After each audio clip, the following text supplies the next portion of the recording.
College campuses have become an angry reflection of a divided country. On this night, police and protesters are out in force at the University of Utah. I pledge allegiance to the flag! All because of this baby-faced 33-year-old father of two. I mean, let's be real about this. Look at me.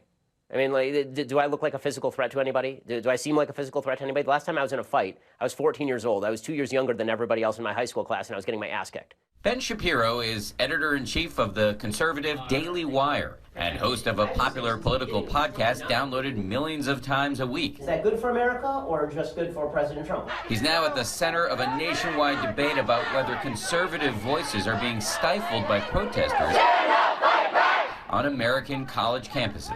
They're still your president! No KKK, no. Just today at the University of Florida, tensions flaring during an event featuring the white nationalist Richard Spencer. In February, at the University of Berkeley, former Breitbart commentator Milo Yiannopoulos shut down after protesters threw rocks and Molotov cocktails. And just last month, when Ben Shapiro spoke at the University of Berkeley, local authorities spent more than $500,000 on security. It's amazing they had to essentially lock that place down for you. And the headlines were nuts. I mean, the headlines like, Berkeley braces for Shapiro visit. Really? Was I the one who's going to be smashing ATMs? Indeed, just 3 hours before he's supposed to take the stage at 7 o'clock here in Utah, Shapiro says there are reports of possible violence. I'm hearing some rumors that there may be some people who try to bring weapons tonight, which would just be ridiculous and awful. I don't want to be getting killed at my lectures. A fellow conservative podcast host claims he's captured this undercover video of self-described Antifa members allegedly handing out knives and talking about luring fans of Ben Shapiro to their car where they allegedly had guns. I mean, this is insanity. Shapiro says this all speaks to a liberal hysteria on American campuses. So your view is this is political correctness run amok? Yeah, I mean, it's the furthest extension of political correctness. That when you say something, that it's not just me disagreeing with you, it is me destroying your identity as a human being in a way that is akin to violence. Let me just read you from the statement that the folks who want to shut you down put out. They said, Ben Shapiro has openly called transgender people mentally ill. He portrays the great gay rights movement as a conspiracy to root out God-based institutions. He has recently defended conversion therapy, which is nothing short of abuse. Okay, so there are a bunch of things that are just not true there. I am unaware of any time that I have ever defended conversion therapy as such, said that it's effective, because I don't see the evidence that it's effective. What about this idea that you call transgender people mentally ill? I do say that transgenderism is a mental illness, because it's gender dysphoria. It's a psychological disorder. So that's not an insult to people who suffer from psychological disorders. You are not doing a service to people who are suffering from a mental disorder to humor them by suggesting that their mental disorder is reflected in objective reality.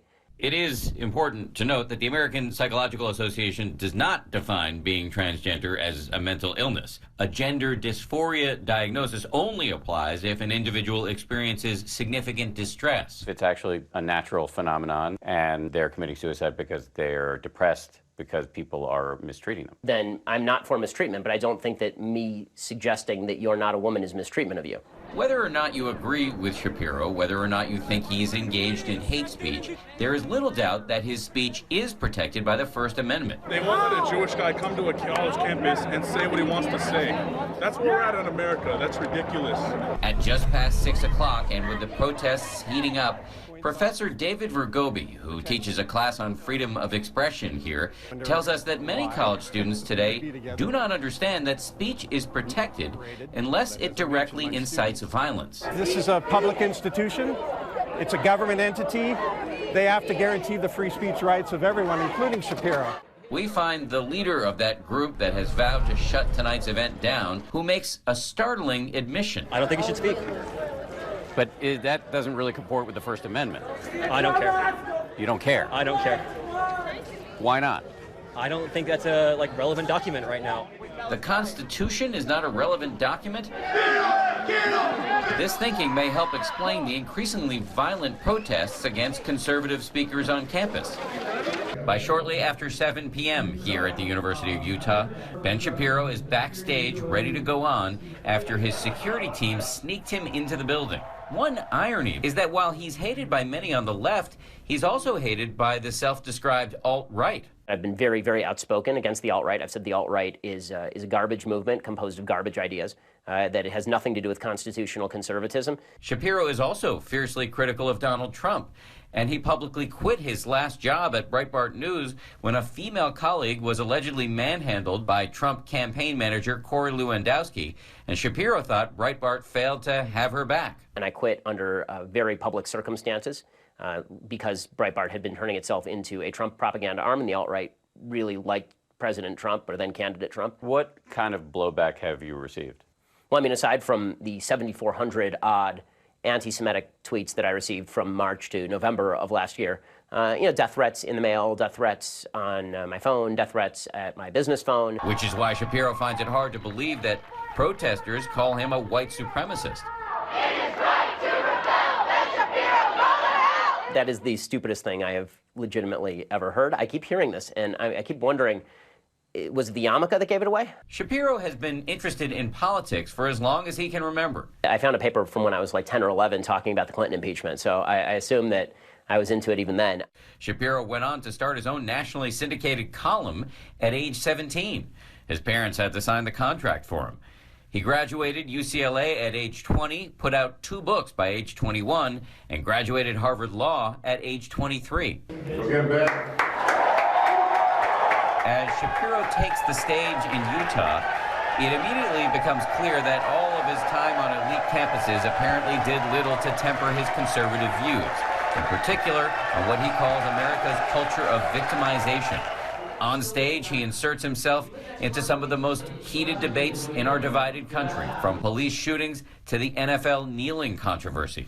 Is racism real? Yeah, of course racism is real.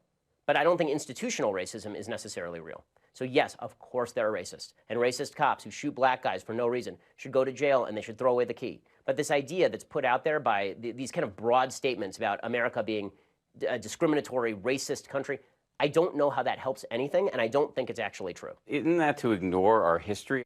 It's inarguable that slavery existed, and 100%. after that, Jim Crow. Yes. You want to talk about Jim Crow and slavery? Of course. The question is, what is the remedy now? Is the remedy now to blame people who are living today who had nothing to do with Jim Crow or slavery? I didn't hold slaves, did you? As Shapiro holds forth inside the lecture hall, outside, scuffles break out in the crowd. The hierarchy of victimhood goes something like this. If you're LGBT, and Q, then we suggest that you are at the very top of the victimhood hierarchy. And then black folks, and then Hispanic folks, and then women, and then Jews, and then Asians, and then way down at the bottom, white straight males. Does it ever strike you as somewhat off to be in a room kind of making light of victim culture and having this kind of hearty laughter and looking around and seeing that the vast majority of the faces are white? No, because I've said the exact same thing in front of faces that were not white. So I've been very consistent about this. I know it's not that you change your message, it's just that it seems to resonate mostly with white people. I don't think that that's true. I mean, I think that I wish I were invited to more crowds that were more racially diverse. That'd be great. No one got hurt tonight, but 2 protesters did get arrested, even as a man caught in the white-hot center of the madness that is American politics today.